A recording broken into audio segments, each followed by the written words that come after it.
নির্বাচন ঘিরে অবৈধ অস্ত্র উদ্ধারে ব্যর্থ সরকার, বললেন মির্জা ফখরুল। বিএনপি ক্ষমতায় এলে ভারতের কাছ থেকে পানির ন্যায্য হিস্যা আদায়ের প্রতিশ্রুতি। এটা সরকারের একটা ব্যর্থতাই বলবো যে তারা অস্ত্র উদ্ধার করতে পারেনি এবং এখন পর্যন্ত আইনশৃঙ্খলা পরিস্থিতি সেই রকম একটা উন্নত হয়েছে বলে আমার কাছে মনে হয় না। তিস্তা, পদ্মা এবং অভিন্ন নদী যতগুলো আছে ভারতের সঙ্গে আমরা পানি হিস্যা আদায় করব।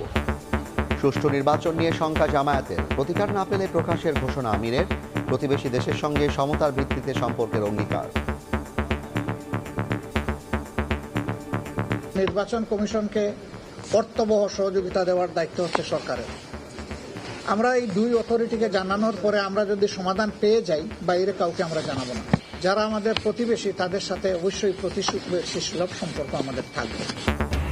চট্টগ্রাম ৯ আসনের জামাত প্রার্থী সহ ২৫ জনের মনোনয়ন বাতিল। প্রার্থিতা ফিরে পেলেন আরও ৪১ জন। আনসার সদস্যদের নিরপেক্ষ থাকার নির্দেশ। বিগত ৩ নির্বাচন ছিল বল প্রয়োগের। ১৮তে আগের রাতে সিল মেরে জয় নিশ্চিত করে আওয়ামী লীগ। ২০,০০০-এর ইভিএম কেনা হয় ২ লাখে, কমিশনের প্রতিবেদন।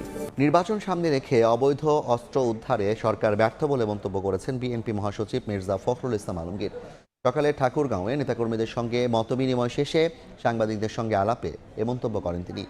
ক্ষমতায় এলে ভারতের কাছ থেকে পানির ন্যায্য হিস্যা আদায় করারও প্রতিশ্রুতি দেন মির্জা ফখরুল। আলাদা কর্মসূচিতে দলের নেতারা জানান, বেগম খালেদা জিয়ার প্রেরণায় বিএনপিকে নেতৃত্ব দেবেন দলের চেয়ারম্যান তারেক রহমান।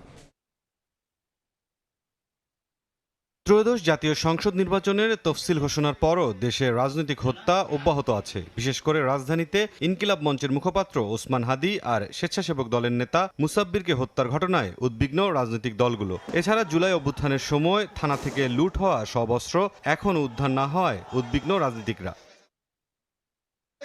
সোমবার সকালে ঠাকুরগাঁও সদর উপজেলার কালীবাড়ি এলাকায় নেতাকর্মীদের সঙ্গে মতবিনিময় করেন বিএনপি মহাসচিব মির্জা ফখরুল ইসলাম আলমগীর। পরে সাংবাদিকদের সঙ্গে আলাপে দেশের আইন শৃঙ্খলা পরিস্থিতি নিয়ে উদ্বেগ জানান তিনি। সরকারের একটা ব্যর্থতাই বলবো যে তারা অস্ত্র উদ্ধার করতে পারেনি এবং এখন পর্যন্ত আইনশৃঙ্খলা পরিস্থিতি সেই রকম একটা উন্নত হয়েছে বলে আমার কাছে মনে হয় না।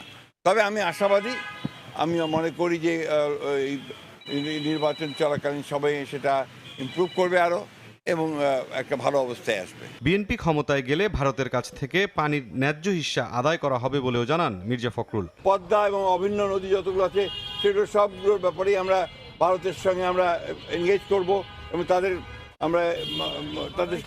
কাছ থেকে পানি হিস্যা আদায় করব।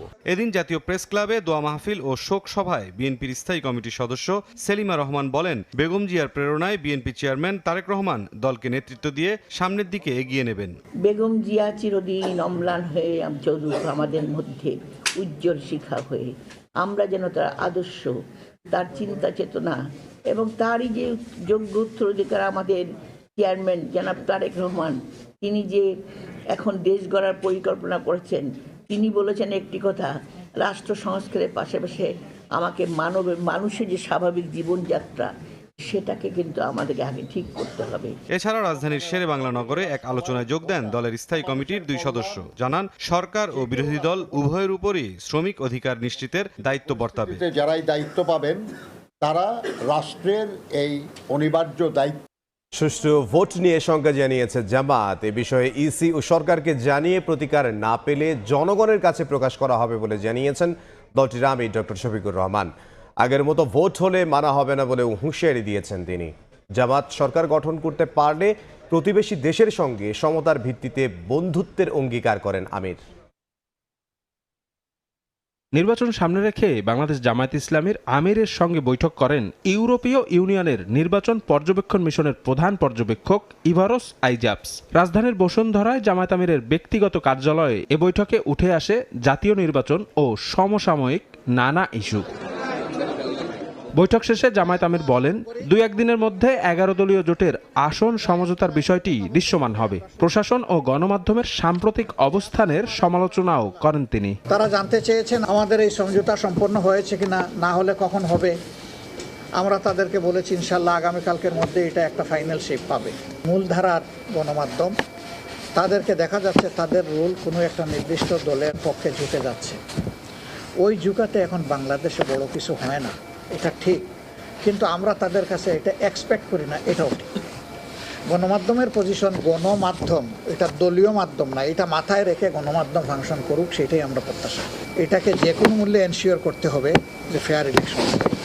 এবারকার ইলেকশন যদি হাতছাড়া হয় এই জাতির, আমরা জানি না এই জাতিকে কত মূল্য পরিশোধ করতে হবে। এ সময় জাতীয় নির্বাচন ঘিরে লেভেল প্লেইং ফিল্ড নিশ্চিত করার দাবি জানান জামায়াত আমির। জনগণের আকাঙ্ক্ষা পূরণে সুষ্ঠু নির্বাচন আয়োজনে সরকার ও নির্বাচন কমিশনের দৃষ্টি আকর্ষণ করেন তিনি। প্রধানত নির্বাচন কমিশন এবং নির্বাচন কমিশনকে কর্তব্য সহযোগিতা দেওয়ার দায়িত্ব হচ্ছে সরকারের।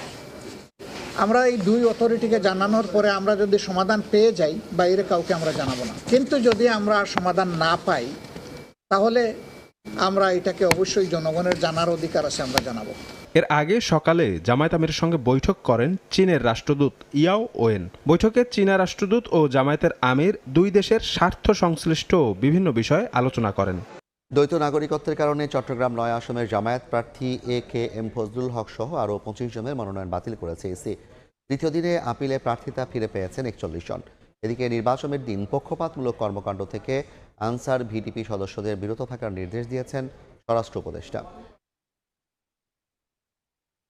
ত্রয়োদশ জাতীয় সংসদ নির্বাচনে যাচাই বাছাই শেষে 723 জনের মনোনয়নপত্র বাতিল করেন রিটার্নিং কর্মকর্তা। এর মধ্যে জামায়াতের প্রার্থী 9 জন। এখন পর্যন্ত আপিলে 3 জন প্রার্থিতা ফিরে পেলেও তৃতীয় দিনে দ্বৈত নাগরিকত্বের জালে আটকে গেলেন চট্টগ্রাম 9 আসনের জামায়াতের প্রার্থী AK-M ফজলুল হক। এদিকে যাচাই বাছাইয়ে বাদ পড়া জাতীয় পার্টির 35 মনোনয়ন প্রত্যাশীর মধ্যে 21 জন প্রার্থিতা ফিরে পেলেও এ পর্যন্ত বাদ পড়েছেন 4 জন। দল দুটির নেতাদের অভিযোগ, সবার জন্য সমান আচরণ করছে না ইসি। যদি কাউকে না করতো তাহলে আমার কোনো অবজেকশন ছিল না, আর যেহেতু অনেককেই করছে তাহলে আমাকেও করতে হবে। নির্বাচন কমিশনকে দেখাতে হবে যে যেসব দল নির্বাচনে অংশগ্রহণ করছে তারা এবং তাদের প্রার্থীদের এবং তাদের জানমাল এবং সম্পদের সুরক্ষা দিতে এই রাষ্ট্র সক্ষম।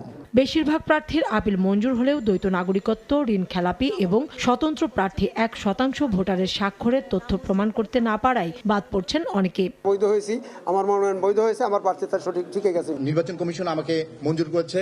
আমরা আশা রাখি আগামীতে একটি সুষ্ঠু নিরপেক্ষ নির্বাচনের জন্য, দলীয় প্রভাবমুক্ত নির্বাচনের জন্য আমাদের নির্বাচন কমিশন কাজ করবে। আপিলটা তারা এলাও করেছে, আমাকে এই নির্বাচনে অংশ নেওয়ার সুযোগ দিয়েছে। এছাড়া নির্বাচনের দিন পক্ষপাতমূলক আচরণ ও দায়িত্ব বহির্ভূত কর্মকাণ্ড থেকে আনসার ভিডিপি সদস্যদের বিরত থাকার নির্দেশ দিয়েছেন স্বরাষ্ট্র উপদেষ্টা। যে কোনো ধরনের অনৈতিক, পক্ষপাতমূলক বা দায়িত্ব বহির্ভূত আচরণ ও কর্মকাণ্ড যা নির্বাচন প্রক্রিয়াকে প্রভাবিত বা বিঘ্নিত করতে পারে, সুস্পষ্টভাবে আপনাদের নির্দেশনা প্রদান করছি। গাজীপুরের শফিপুরে আনসার একাডেমিতে বাহিনীটির প্রশিক্ষণ ও কুচকাওয়াজ সমাপনী অনুষ্ঠানে নবাগত সদস্যদের দেশ ও জাতির কল্যাণে কাজ করার আহ্বান জানান স্বরাষ্ট্র উপদেষ্টা।